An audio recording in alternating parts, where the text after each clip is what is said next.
அண்ணன் ஜோசப் விஜய் கோயிலுக்குள்ள வச்சு இந்த மாதிரி பண்ணாதீங்கன்னு சொல்லிட்டேன்.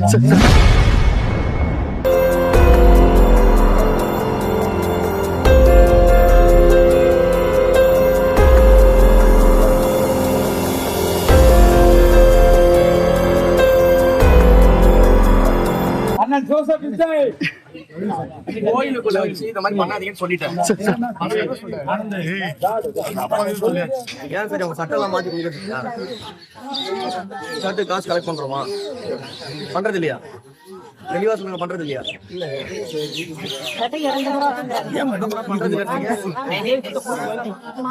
நீங்க சூப்பர்வைசர், உங்களுக்கு தெரியாம கலெக்ட் பண்றாங்களா?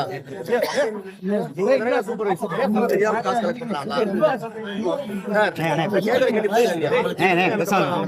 அப்புறம் ஏன் சட்டம் வரல? ஏன் மாத்தி கொடுக்கல? ஏன் மாத்தி கொடுக்கல?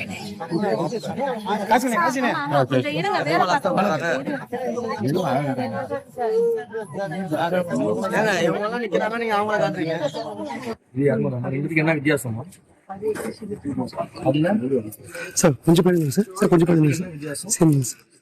கடையில ரேட் டிஸ்பிளே பண்றீங்களாமா?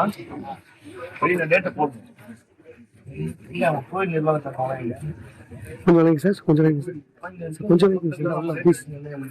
சாரி சேர்ந்துங்க சார். இதுவா அவங்க 200 சொல்றாங்க. 100 சார். துண்டு வச்சனால 200 இல்ல. எல்லாமே 100 ரூபாயா 200 ரூபாயா? 200 சொல்றாங்க. எதுவும் துண்டு வச்சனால எக்ஸ்ட்ரா இருக்கு சார். ரேட்டு முதல்ல வெளியில ஒட்டணும். எது எது எவ்வளவு ரூபான்னு சொல்லிட்டு கடைகள் ரேட்டை வெளியில வந்து போர்டு போட்டு டிஸ்பிளே பண்ணணும். சரிங்களா? டிஸ்பிளே பண்ணிட்டு அந்த டிஸ்பிளே ரேட்டுக்கு தான் கொடுக்குறாங்களான்றத நீங்க என்ஷூர் பண்ணணும். உங்களுக்கே ரேட்டு தெரியல.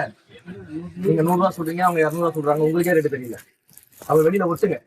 அதிகாரிக்கே ரேட்டு தெரியலன்னா அப்புறம் மக்களுக்கு எப்படி தெரியும்?